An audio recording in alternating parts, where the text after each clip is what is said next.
dust of Red Fork, Oklahoma settled over everything. A fine ochre powder that coated the porch rails, the unpainted planks of Noah's General Store, and the perpetually parched fields stretching out under a sky of relentless blue. For Tyler Hayes, the dust was a constant reminder of his very public, very beautiful, and very expensive torment. He sat on his porch swing, a man pushing 70, his face a roadmap of deep-set lines etched by worry in the unforgiving Oklahoma sun. But it wasn't just age, it was a decades-long war, silent and relentlessly waged by ghosts. Hello, I'm Truly and welcome to my channel. Thank you for listening, and I am curious.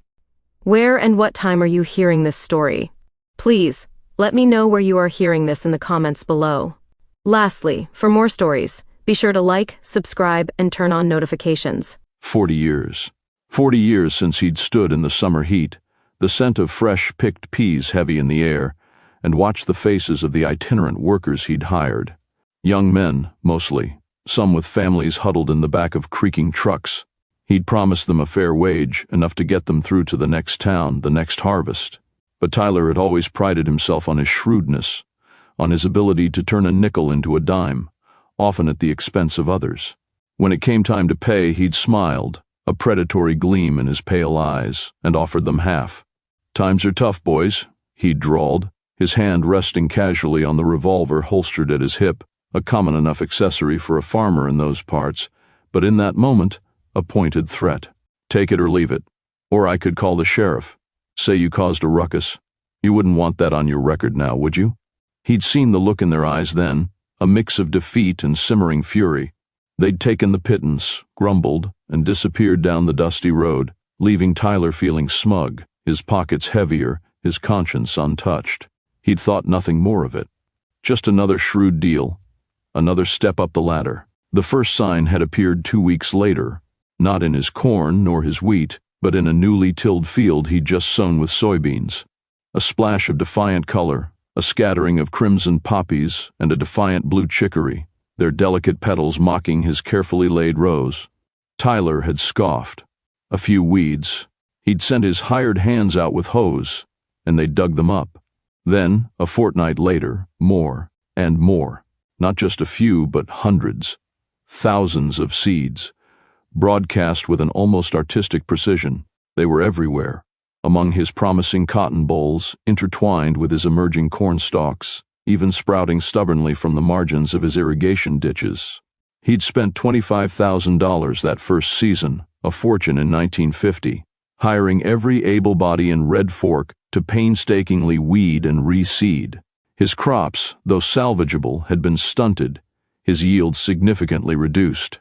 He'd blamed it on a mischievous wind, a particularly bad batch of birdseed, anything but the truth. But what began as a singular act of defiance had bloomed into a persistent, maddening plague. Every 2 weeks, like clockwork, sometimes a day or two earlier, sometimes a day or two later, the wildflowers returned. Lupine, coneflower, Indian paintbrush, black-eyed Susans, their vibrant hues a beautiful, constant insult. They choked his fields, sapping nutrients, making his meticulously planned crop rotations a mockery. He lost $2,000 to $5,000 every 2 weeks, sometimes more, fighting a war against nature, orchestrated by unseen hands. He'd tried everything. Fences, 6 feet high, stretching for miles around his sprawling property. He'd fortified gates with heavy chains and newfangled padlocks from Sears Roebuck. He'd even bought a pair of German shepherd dogs, fierce beasts that patrolled the perimeter, but even they seemed helpless against the invisible enemy. He'd spent countless nights camped out in the fields, a shotgun across his lap, his eyes gritty with exhaustion, straining to catch a glimpse of the phantom gardeners.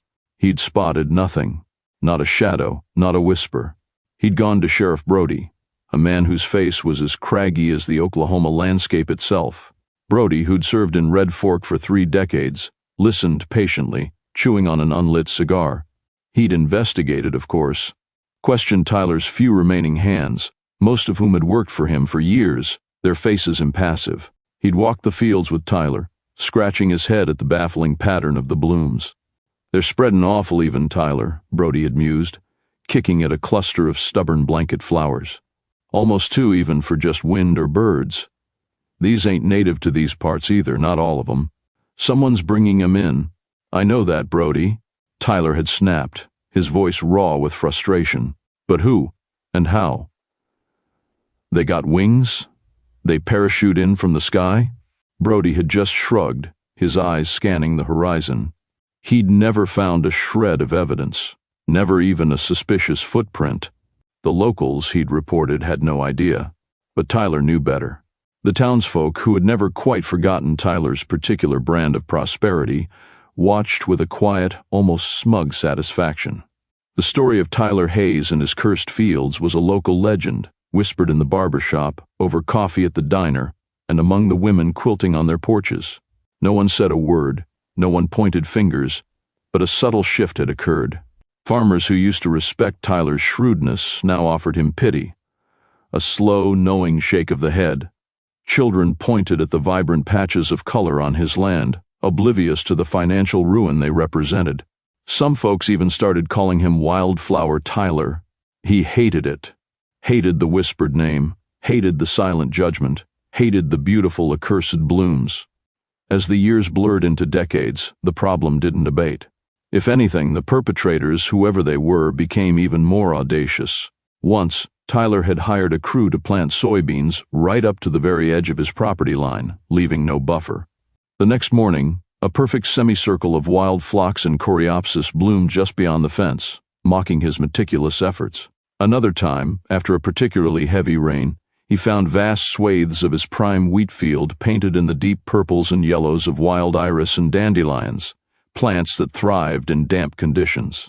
It was as if his tormentors knew his land better than he did, understood its vulnerabilities, its soil composition, its precise drainage patterns. He became a shell of the man he once was. The easy confidence, the glint of shrewdness, had been replaced by a gnawing paranoia. Every creak of the floorboards at night, every rustle of dry leaves outside his window, sent a jolt of ice through him. He saw conspirators in every shadow, every passing car, every face in town. He suspected Old Man O'Malley, who'd worked for him briefly back then. He suspected the Miller boys, who'd left town shortly after the pay dispute. He suspected everyone and no one. The farm, once a source of immense pride and wealth, had become a monument to his downfall. He barely broke even most years, kept afloat only by the sheer amount of land he owned and the occasional sale of a few acres to cover the constant expenses. He couldn't sell the farm itself. Who would buy land eternally cursed by wildflowers? He'd even tried chemical defoliants, harsh poisons that left the soil barren and sterile for seasons.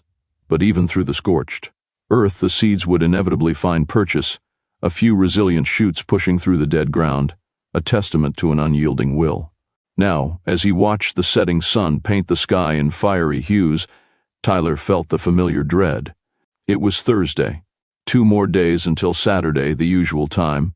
He closed his eyes, picturing the explosion of color that would greet him come dawn. 40 years. The cheated men would be old men now, if they were even still alive. Their children, perhaps? Or their grandchildren? The revenge had transcended generations, a quiet, persistent inheritance of fury. The mystery remained, an open wound in Red Fork, and in Tyler Hayes' tormented soul. He was trapped, eternally bound to the beautiful, deadly flowers that served as a monument to his past sins, a constant living reminder that some debts, no matter how clever the con, could never truly be escaped. The financial hemorrhage had been slow, insidious at first, then a torrent. Over 40 years, Tyler Hayes had bled more than $500,000, a fortune even in the shifting landscape of modern agriculture. The wildflowers, once a baffling nuisance, had become an undeniable, beautiful tax on his soul. The whispers in town had grown louder, the pity in their eyes sharper than any accusation. Red Fork, a town that existed solely on the whims of the land, watched his downfall with a chilling, quiet satisfaction. The final hammer blow came not from the earth, but from his own blood. His younger brother, Silas, a man Tyler had always dismissed as soft, had amassed a substantial gambling debt. A debt, Tyler discovered, that threatened to put Silas in a shallow grave if not settled immediately. Despite his bitterness, despite the decades of strained silence between them, the obligation gnawed at Tyler. Family, even estranged, was family. With a leaden heart, he contacted a land broker. The farm, the very foundation of his identity and his inherited torment, had to go. The sale was a humiliating affair. The bids were meager, reflecting not just the slump in the agricultural market, but the pervasive local legend of Wildflower Tyler and his accursed land. He sold it at a devastating loss, barely covering Silas's debt and leaving himself with little more than the decaying farmhouse and a few unproductive acres surrounding it. Silas, appearing surprisingly vigorous for a man who'd nearly been clipped, accepted the payment with a curt nod, an unsettling glint in his eye that Tyler mistook for relief. Instead, that glint was resentment, honed sharp by years of living in Tyler's shadow, of being the less favored son, the one who couldn't make a dime grow on a bush. As soon as the ink was dry on the deeds, Silas, with a shocking display of avarice and cunning that mirrored Tyler's own younger self, began systematically subdividing the prime agricultural plots. He didn't sell to large corporations or distant investors. He sold to the very neighbors Tyler had scorned, the small farmers he'd outmaneuvered for decades. He sold them smaller, more manageable parcels at prices they could afford, cultivating a local goodwill Tyler had never bothered with. Each sale was a fresh cut to Tyler, watching Silas turn his failure into a tidy profit, rebuilding his own fortune on the ruins of Tyler's curse. The divided land, now under new ownership, surprisingly did not escape the curse immediately. Farmers who bought a piece of the Hayes legacy found their newly tilled fields sprouting defiant splashes of red and purple, yellow and blue. It was a macabre inheritance, but Silas, ever the opportunist, offered them a discount on his new venture, a general handyman and land maintenance business. He leveraged the fear, positioning himself as the local expert in problematic growth, offering aggressive weeding and soil treatments, subtly shifting the burden onto the new owners while still profiting from the perpetual plague. Tyler watched Silas's newfound success from his porch, the dust settling not just on his home but on his aspirations. His brother, the fool, had become a shrewd operator. The bitterness was a physical ache, worse than any financial loss. Then, one sweltering afternoon, Tyler was gritting his teeth through lunch at the only diner in Red Fork when Silas walked in, boasting loudly about a new contract to clear a neighbor's overgrown lot. With Silas were two younger men, their faces etched with the familiar sun-baked lines of manual labor, but their eyes held an unsettling intensity as they listened to Silas's instructions. Tyler choked on his coffee. He knew those faces, or rather, the echo of them, the set of the jaw, the narrow eyes, the way one of them, a lean man named Elias, habitually rubbed his left wrist where a scar might have been. He'd seen a similar scar 40 years ago, on the wrist of a young migrant worker who'd argued loudest about the half-pay. The other, younger still, had the same dark, unruly hair as a boy who'd clung to his father's leg that day. These were not random hires. These were descendants, perhaps even the children of the very men Tyler had cheated. 40 years later, and here they were, working for his brother, profiting from the curse Tyler had unwittingly brought upon himself. A cold, exhilarating clarity washed over Tyler. He'd been a fool, fighting wildflowers when the real battle was against human memory, human vengeance. And now, against his own brother, the idea ignited in him a spark of his old cunning. If the wildflowers were a debt he couldn't escape, perhaps he could redirect the interest. He started discreetly. He frequented the places where Red Fork's working men gathered, the hardware store, the feed mill, the local bar, places he hadn't bothered with in years. He observed the men Silas hired, noted their names, their lineage. He confirmed his suspicions. These weren't just random hands. They were indeed the sons and grandsons of the cheated men, still living in the shadow of that long-ago injustice, many struggling to make ends meet in a town that offered little. Some had even worked for Tyler briefly over the years, their faces impassive, their resentments hidden. Then Tyler approached them, not with an apology, not with remorse, but with an offer. He spoke of Silas's inflated prices, of how he exploited their need. He spoke of fair wages, of steady work, of a business they could build, a business that would outbid Silas every single time. He saw the flicker in their eyes, the same mix of suspicion and hope he'd seen decades ago. But this time he was offering them a means to profit. He painted Silas as a petty tyrant, a man who saw only profit, unlike Tyler himself, who, he implied, understood the dignity of honest labor. It was a disgusting lie, but it was a lie they were willing to consider. He called it Red Fork Restoration, a general handyman business, offering everything from fence repair to landscaping, from plumbing to, yes, agricultural services, including soil remediation and weed control. He invested what little capital he had left, a desperate gamble. He used the connections he still held, however tenuous, to secure initial contracts, undercutting Silas's rates dramatically. He set up an office in an old, abandoned storefront, a stark contrast to Silas's shiny new truck and branded uniforms. He made sure his new employees, the descendants of the men he'd wronged, were paid well, better than Silas, better than they'd ever hoped. The irony was not lost on him, nor on the townsfolk who watched the new rivalry unfold. Tyler Hayes, the man who had built his empire on others' exploitation, was now investing in the very families he had shattered, using them as pawns in his bitter war against his brother. The wildflowers still bloomed on the distant fields, a silent, beautiful testament to his past. But now Tyler was no longer merely a victim of a decades-long curse. He was its architect, its financier, its unwilling perpetuator, building a new kind of trap, not just for his brother, but for himself, forever bound to the tangled roots of his own unforgiven sins. He was Wildflower Tyler, not just because of the blooms, but because, like a wildflower, his roots always, stubbornly, found their way back to the unforgiving soil of his past. Tyler's carefully constructed facade of the shrewd, benevolent employer was cracking. Red Fork Restoration was, against all odds, thriving. Initial contracts, secured through sheer force of will and predatory pricing, proved profitable. The men, descendants of the cheated, worked diligently, their quiet efficiency a stark contrast to Silas's increasingly frantic attempts to retain his client base. Silas's shiny new truck now often sat idle, his branded uniforms gathering dust. The satisfaction Tyler gleaned from his brother's downfall was sharp, almost intoxicating. But it was a poisoned victory. The wildflowers still bloomed, defiant and vibrant, not just on his remaining acres, but on the very land Silas had sold, and even, more subtly, on the fields now owned by his new clients.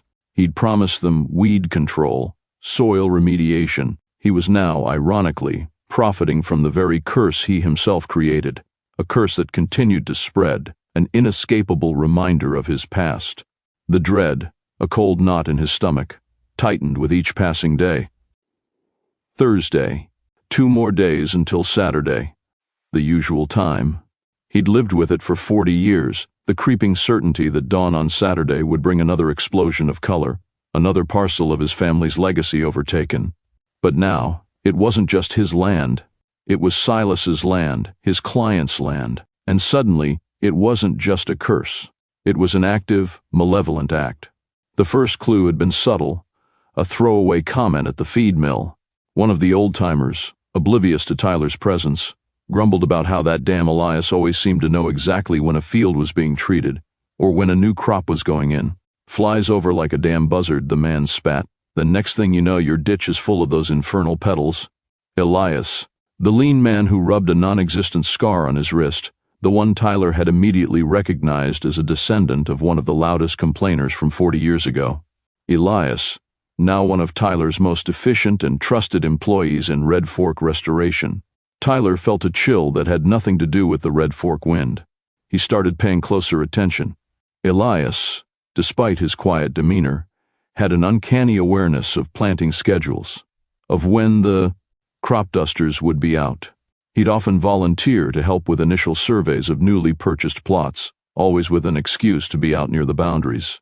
He seemed to relish the sight of a farmer's frustration over an encroaching patch of crimson or gold. Then came the conversation at the diner, a few tables away from where Tyler was nursing a bitter black coffee.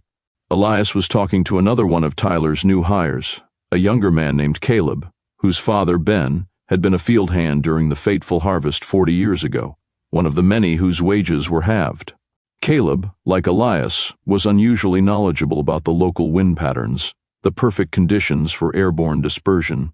Remember how Uncle Jed used to complain about Old Man Hayes stealing his hay? Caleb muttered, not quite loud enough. But Tyler's ears strained. And that baling machine never did get that back.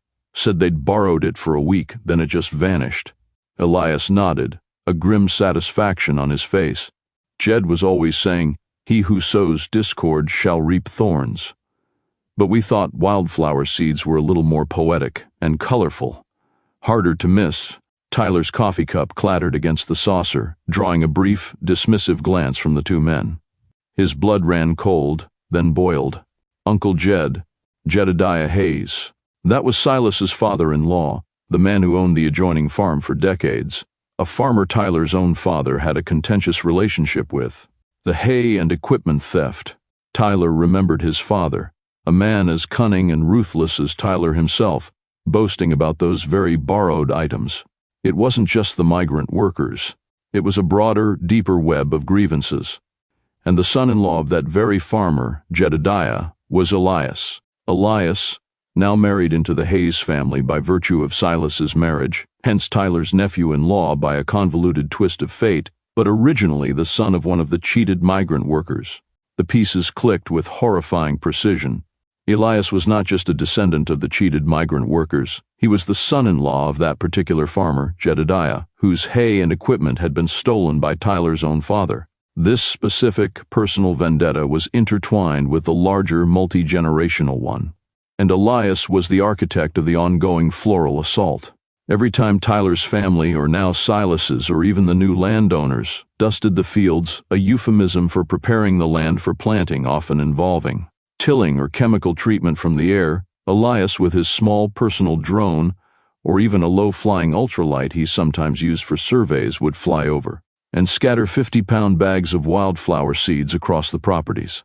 Not just his own land, but the disputed fields, the ones Silas had sold, every parcel touched by the Hayes name. The dread for Saturday was no longer abstract. It was a countdown to Elias's next aerial assault. Tyler watched the men he now paid, the men he was empowering, the men who were systematically dismantling his family's legacy, one vibrant seed at a time. They weren't random hires. They were the executioners of a 40-year sentence, the beneficiaries of his new, ill-conceived venture. His attempt to outmaneuver Silas had simply handed the instruments of his own torment to the very people most eager to wield them. He saw it all with chilling clarity. Elias, and others like him, weren't just suffering from the curse, they were actively maintaining it, cultivating it, perfecting its spread. They had turned the passive act of revenge into a precise, calculated weapon. And Tyler, in his hubris, had not only given them jobs, he'd given them resources, intelligence, even vehicles for their insidious campaign. Red Fork Restoration, meant to be his phoenix, was merely fueling the very fire consuming him. The irony twisted his gut. He was paying the very hands that sowed his doom, literally. He was providing the financial muscle for the generations-long vendetta because he was too proud to fall without a fight against his brother. He had thought he was a player, outwitting everyone. But he was merely a puppet, dancing to the tune of a revenge so patient, so persistent, it had woven itself into the very fabric of the Red Fork landscape. He looked out from his porch at his remaining withered acres, then towards the distant fields where the wildflowers still blazed, an unnatural fire against the setting sun. The vibrant hues, once a mysterious, beautiful tax, were now a scarlet letter, branding him. He was trapped, eternally bound not just to the beautiful, deadly flowers, but to the intricate human machinery of their perpetuation. He was Wildflower Tyler, not just because of the blooms, but because, like a wildflower, his roots always, stubbornly, found their way back to the unforgiving soil of his past, dragging him deeper into the earth, ensuring the cycle continued. A constant, living reminder that some debts, no matter how clever the con, could never truly be escaped. And Saturday was just 2 sunrises away. The next explosion of color, deliberately sown, would be a message, sharp and clear, just for him.